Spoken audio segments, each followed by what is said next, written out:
I felt like I missed out on a lot growing up. Even before high school, people would be hanging out, having sleepovers, going to parties, and my schedule just did not permit that. I had practice 20 hours a week by the time I was, I don't know, 12.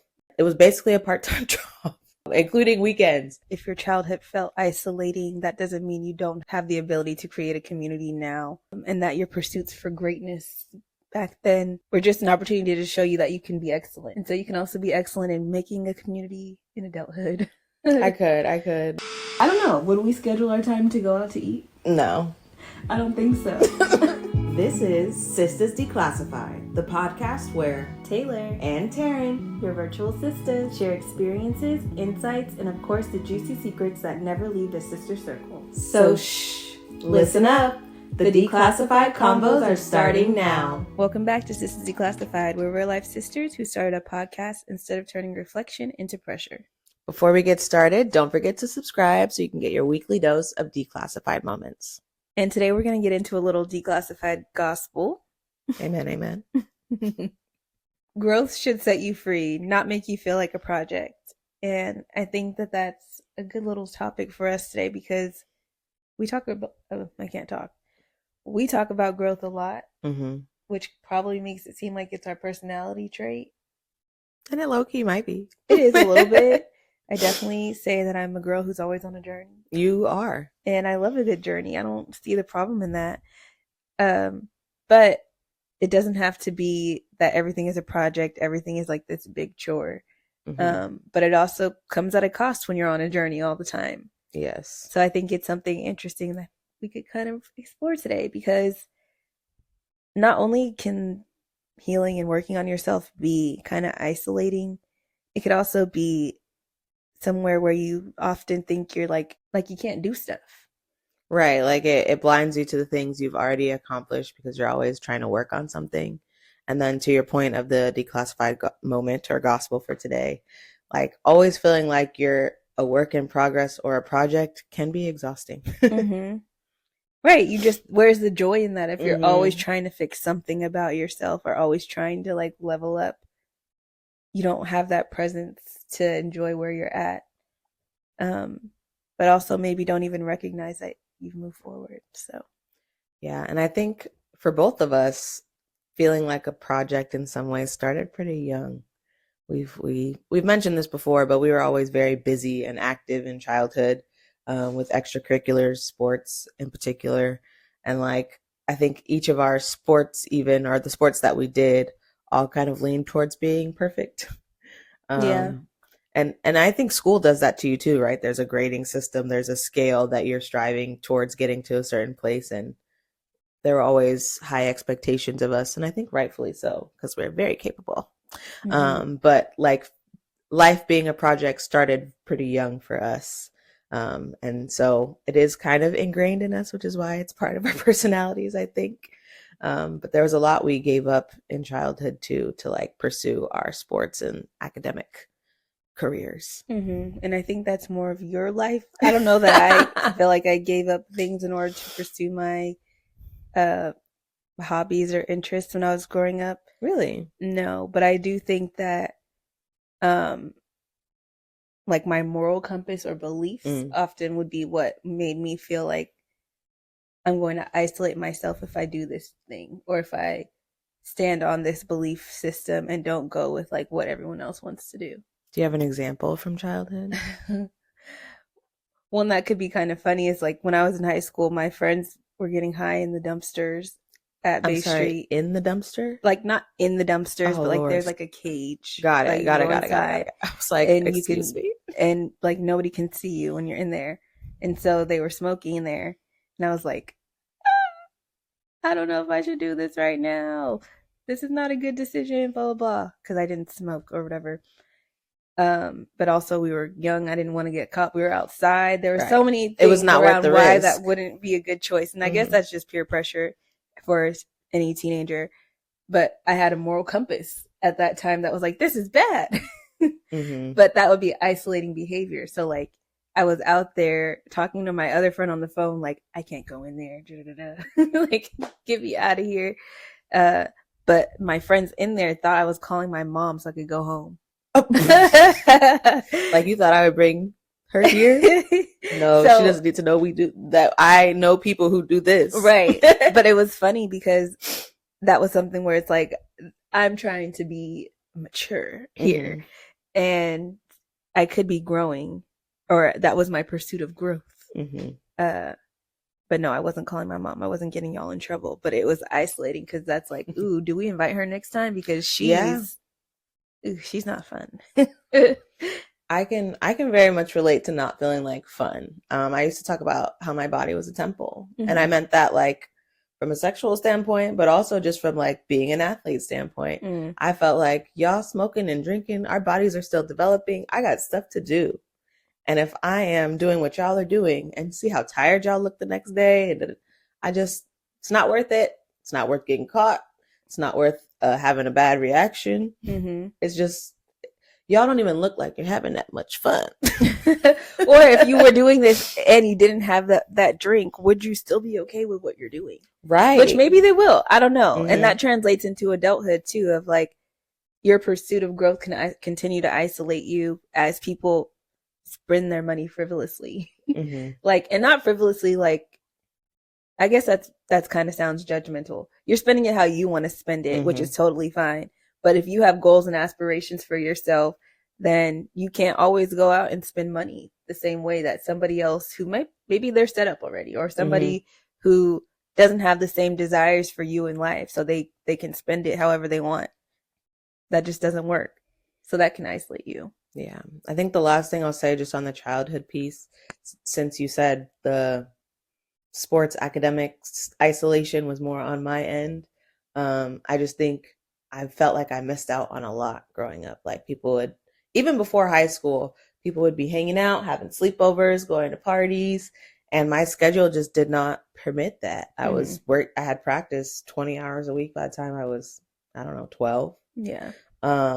And it was basically a part-time job, including weekends, which looking back, bless our parents for paying for that, but also taking me to that, because I look at myself now at the end of the workday and I'm like, today drained me. Right. Like anyways. So I used to feel like I only really had my gymnastics friends to relate to in that way, mm-hmm. Because other people got to spend time together outside of school. And I still keep in touch with a handful of friends from elementary school and high school who did not do gymnastics with me, but the people I talked to the most were the people I spent the most time with in the gym, who mm-hmm. also could relate to the sacrifices we made in like not hanging out, not partying, not going here and there, you know. Mm-hmm. And I used to feel left out, and still do sometimes. When I see folks who have been friends since high school and there's like a big friend group and they mm-hmm. all get together for birthdays and big events and things, and I'm like, I know you guys. Remember me? Remember me?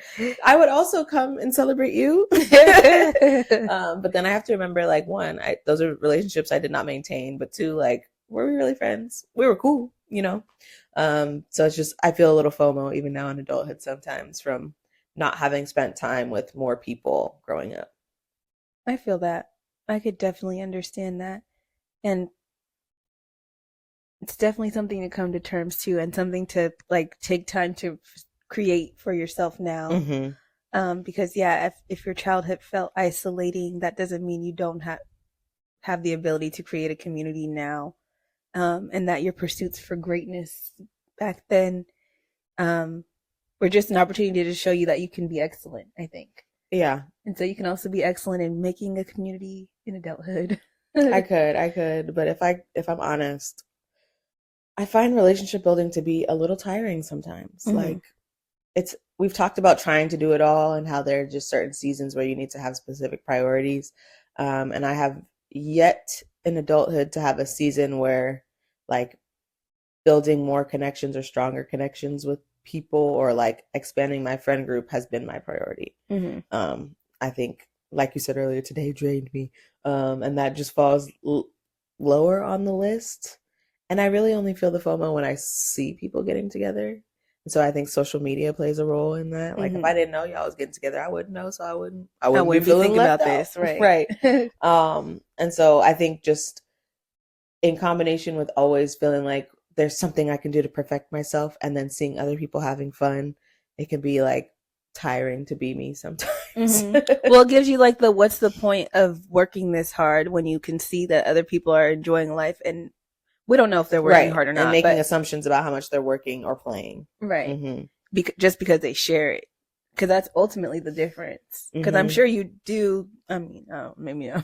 I mean, I was just hanging out with my friends yesterday. You do get together with friends, right? So it's just a matter of, do you value that in the same way? Why do you think that when other people get together, that's more fun and valuable than when you do that with the people you stayed connected to?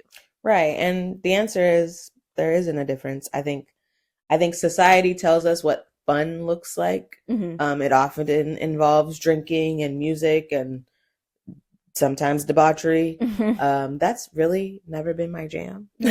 Like, that's just, I don't know, maybe I'm too conservative. Maybe I like to talk, so I don't want to have to be yelling when we're at the party because the music's too loud. I don't know, but it looks like they having fun. So it feels like I'm missing out on something. But like our hangout yesterday, there was no music involved. It was just a small group of us talking about life, talking about what's going on. Honestly, we sound like old people, which is, it's kind of funny, but like it's also very validating to know that there are other people who live like me and are an adult like me, and I don't have to be at the parties with the pictures and the I don't know, not the glitz and the glam. That's dramatic, but like I don't know. There's certain friend groups I picture, and I think you probably know who I'm talking about. And I'm just like, wow, they seem like they spend a lot of money to have a good time, and I might want to do that once. And you can do that. Yeah. I mean, I tried to do that for your bachelorette, but I had a great time. I know you had a great time. We spent a lot of money. We did. But it wasn't a turn up time. It was like adventure in the jungle, like be someplace beautiful. And that's more my vibe. That's just, I'm low key. What can I say? Yes. But anywho, I think we kind of got off a little bit on what our purpose today was, but just I guess that not really though. That was the cost. You having FOMO. Yeah, the cost is me having FOMO. Yeah. And of course I have FOMO every now and then too. Everybody does. But I don't think it was because of my desires to be or grow. That's not necessarily what made me experience FOMO. But I guess maybe that's part of the reason some of the friendships I don't continue to have. It's why, because we grew in different ways. I'm sure. And what I would maybe not identify as growth.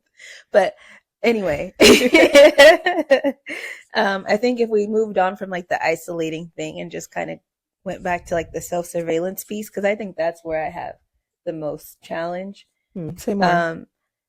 Because I guess like when I talk about like my desire to be a holistic coach or like the naturopathy things, I feel as though I have to embody that all the time.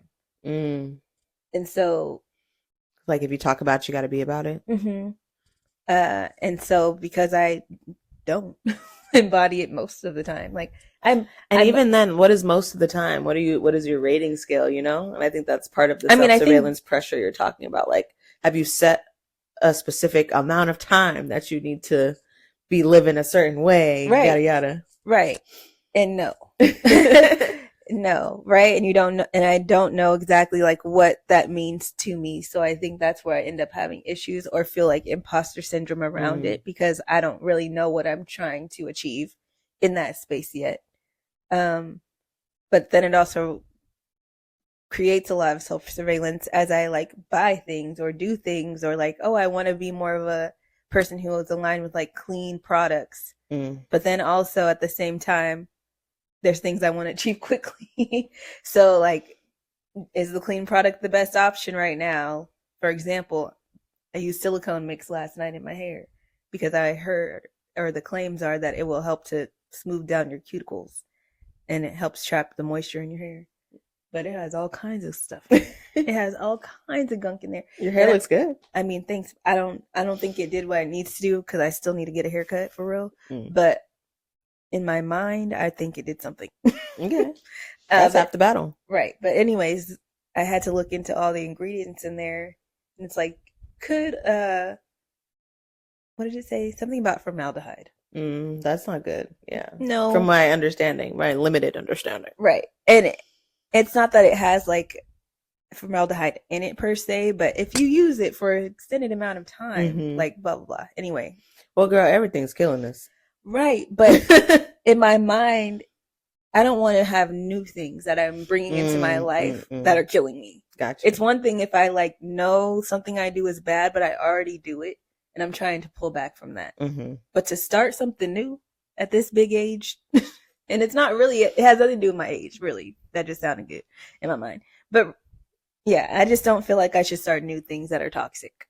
I feel that. I think in the world of instant gratification we live in and wanting things quickly, we are constantly battling between wanting to do what we feel like is right and just getting to the answer. And so like your hair example is one of those things. It's like, well, my hair journey to get the smoothest what's-its cuticles could take me 2 years to really get it down with the routine of natural stuff and me doing this. And I know you're already pretty good about that. But I haven't been. That's my point. It's like I haven't been making my own products and doing that stuff like I used to because it takes so much energy. It does. And you have to prioritize that. And it's like, where does my hair fall on the list of priorities?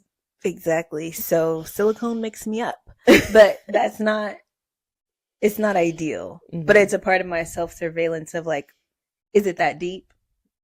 Or am I like really dying on this hill over here that I don't need to die on? Yeah. Well, and I can say from the outside looking in, I ain't judging you for the product you put in your hair, and we'd be none the wiser if you hadn't told us. And I think that's part of it too, is like, how much could you, I don't want to say lie to yourself, because I think lying to yourself is bad. But like some of it has to do with what you tell people you're going to do versus what you're actually going to do. And as long as there's a good balance between what you're telling people and what you're actually doing, girl, we don't know. In which I'm not telling nobody nothing. So that's a whole nother thing, but that's my internal self-work of like, listen, chill. Or me being back from my vacation for what? It's been about 18 days now, and I haven't got my life together since.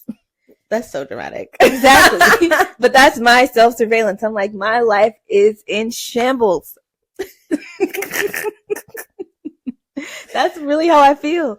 I'm like, I ate out every single day since I've been home. That's at surprising. Least one meal. At least. That's well, surprising. Actually, I won't say every single day. See, that's like 12 days. 12 probably out of the 18 days I've ate out. Because I did meal prep for 3 days. Okay. And yeah, that carried over for, anyway, a couple days. But that is a mess to me. I've only gone on 2 walks in 18 days. That's not good. I have only stretched maybe like 5 days since I've been back. And that doesn't work. I take my vitamins some days, not every day. So do you find it helpful to like track these things in a tracker so you actually and so have I usually the data? do that. Oh, okay. And you haven't been doing that either. Okay. Exactly. So yesterday I sat down and I did my though. calendar. Because my problem is I have to be organized to do things. And if I'm not organized, then I'm not going to do it. And then I'll fall into that cycle for days and days and days. Relatable. So that is my self-surveillance. But also I know like I'm ultimately not failing at life at all because I eat every day. I go to work every day. My bills are paid. I have gotten out and got some sunshine. I have seen my family. I've done plenty of things. I've seen my friends. Right. I fall into that same trap. If I don't see that I checked it off the list, I'd be like, I didn't do a thing. And lately, a big thing for me has just been feeling broke. I'm not broke, but I sometimes feel like I am mostly because I'm seeing other people's things or what other people are prioritizing or doing. And I'm like, I don't have that. I don't even know what it would take for me to get to that. I'm not doing enough to get there if I think I want that. When I know I ain't made no plan to get that new car, that new house, that new whatever, I just be talking. But also you don't know what kind of debt people are putting themselves in to get the things that they want. Absolutely true. And hopefully that's not the case, right? The people you're seeing are hopefully making wise financial decisions, but we just don't know. Right. It's just really easy for me to see what other people have going on or what they're doing and then turn that into, well, what are you not doing? Because obviously you're not doing something right. Whereas yours, I think it's more internally motivated. My self-surveillance is more like I'm checking myself against, I guess the comparison is thief of joy. Yeah, I'm checking myself against other people, or like the level I think I should be based on like the people around me, the people I see. Like I should be having that too, shouldn't I? And not because I don't think other people are deserving of those things, but because I'm like, you should deserve them too. I deserve them too. That's all. We all should have that. Yeah. Why don't I have that? What am I doing wrong? What am I doing differently that is keeping me from having that thing? And then what do I need to do? What's my plan to get to the bag? And then 2 days later, I forget that I even saw the thing, and I go back to caring about the things I normally care about in my day to day. Right. Which is why they say to not be online. Girl, I know. Because it really messes you up. They say comparison is a thief of joy, and then they give us all these tools to compare. So for real. We really have to get off of there. But something I have been like working on I would say pretty recently, and mostly in my new job, because I'm coming into a space where like nobody was really doing this work. And so there's a lot of things to do. And every other day somebody's coming to me with something that seems like it's related to my job that I should be fixing. And I go, I'm going to put it on the list. The list is getting long. But I've reached a point now where I feel like done is better than perfect. I actually said that out loud to somebody at work the other day, and they were like, what? Because they're also a type A person, and they like kind of didn't agree. But I was like, they didn't want to argue with you. Well, it wasn't that we were going to argue about it, but it was more just like, at first they were like, that's jarring. That shocks me. No, perfect is perfect. But it's like, everything can't be perfect. I got to prioritize to a degree. Everything can't be optimized to be the best. Some things just got to get started. And so when I think about my life, some things just got to get started. I would love to work out or move my body every day for a certain amount of time, but that's not always real. I don't even always remember to do it. But if I can do it 4 or 5 days a week, beautiful. Right. Right? Like that is the most optimized I'm going to get in moving my body. And then I can't compare myself to a fitness influencer whose whole job is how they look and moving their body, right? And so everything can't be optimized for being perfect or being the best. Some things you do because you enjoy them or because they're good for you, and that's okay. Like, or because you need rest. Or because you need rest, right? Like I'm also one of those people who's very quick to look at a hobby and be like, how can I capitalize on that? How can we make some money from that? Everything don't gotta be an opportunity to make some money. I think society really, really gets to you when you see people taking a creative hobby and turning it into something that they can live off of or that they can use as a side hustle. And it can be really tempting to think that like, okay, if I just spend the next 6 months perfecting this one art craft, I can start selling knickknacks. Right. But I think that's because everybody's in survival mode and they're trying to find the next best thing to get them out of it. You think so? Because kind of, yeah, I think we all are tired. I think none of us want to work 40 hours a week. That's real. And so, yeah, if I see somebody successfully living a life where their hobby is making them money, yeah, I'm going to try to figure out a hobby that makes me some money too. But I think people are forgetting that that's still work. Right. I absolutely forget that it's work because I start thinking, I'm like, I'm gonna start knitting. Right. I'm gonna make these little handcrafted whatever. And girl, no, I'm not. But I feel like nobody's sitting in, well, no, let me not say nobody, because even myself, I'm guilty, right? Because I have a career path and I'm over here talking about naturopathy. But I think we have to decide what is our value. Like, where can we grow quickly? We are already in a career where you could be successful and grow quickly. Right. And you have been growing fairly quickly as of late. So focus on that. Like if getting to the bag is the main priority. Right. I'm in a place where I can get, yeah, you're right. Like, and I think we don't lean on that and maybe don't value our day-to-day careers as much as we value the online ones. Maybe so. Like, because those people are being seen. Like, being seen is still valued more than anything. Yeah. It seems. I mean, like, it's social currency. So there's different ways to leverage that versus being kind of behind the scenes or in a less glamorous type of role. But you know, one thing that gets on my nerves, everybody got a freaking TikTok shop. I'd be so tired on TikTok. I'll be just swipe away. And I feel bad because I know people are just doing it because they're like, they see other people doing it. They're like, if I get one product to sell couple times a week, that's, $100 extra in my bank account every week. But I get the temptation.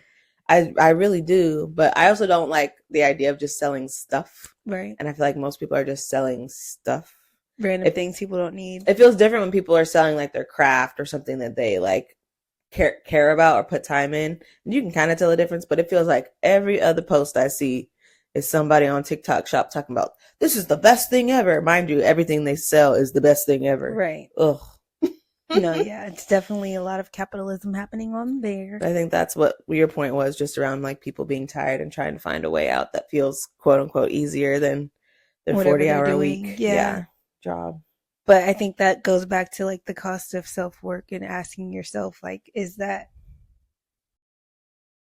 trying to, your word, optimize your life really the best avenue? In terms of like balancing joy and not overworking yourself, and understanding that even if you pivot into an online avenue or you pivot into a different career choice, it's still going to require you a lot of self-work and just work in general. And that might be isolating. So I think knowing what is your end goal. So like the same thing that you asked me about wanting to be naturopathy or whatever. If you don't know what your goal is, you never feel like you achieved it. And that can be a big cost to your mental health, because then I always feel like I'm not meeting the mark. Right? And that's not very good for my confidence. Yeah. Either, you're just on a hamster wheel of self-improvement without an end in sight. Yeah. And I think there are certain things in your life you can optimize, but there are other things that you should be like, there are certain ways to optimize, and that you could be optimizing for, maximum productivity or efficiency, or maximizing for softness and joy. Exactly. And so it's good to have a balance of both in your life, because everything can't be optimized for capitalism. Well, or in general, outside of capitalism, they just can't always be optimized in general. True. So like, yes, clearly I needed 18 days since I got back from vacation to not do a thing. Yeah. And I have to reframe that, because it wasn't that I didn't do anything. I did a lot of things, but I just didn't do things in this one space, or maybe two spaces, because I said exercise too. So in these two areas or whatever. Okay, now that I think about it, I listed like 5 areas. But I did show up in other areas, okay? So I had to balance that optimization with some joy and rest. So that worked for me. That was my cost. Yeah, I think for me these days, I value a good old nap. And sometimes that means I might find myself working late on a Friday. But it is what it is, because I got to listen to my body. And I enjoy the flexibility I have in my work-life balance to be able to do that. And sometimes optimizing means taking a nap. And I guess also sometimes it means it's okay to isolate. Yeah. So like remembering what your goal is and your desire to be excellent, because like little Taryn, who decided to focus on being a gymnast, that got you some money and some college. So it sure did. That was excellence that was worth working for, even if there's some FOMO now. A little bit. So just remember that there's a cost for every desire that you have, but it doesn't have to be the end of your story. Because now she has a community of friends she hangs out with, and they don't play music. But anyway, I guess we'll wrap it up with our sister circle question for today. Are there areas of your life where you feel like you're a project, or you're just forever working? And if so, how can you bring some more softness or joy to balance it all out? Yep. Well, we've been saying our answer basically throughout this whole episode. So let us know what you guys think and drop your comments below. We want to thank y'all for watching, and we will see you in the next podcast. Bye.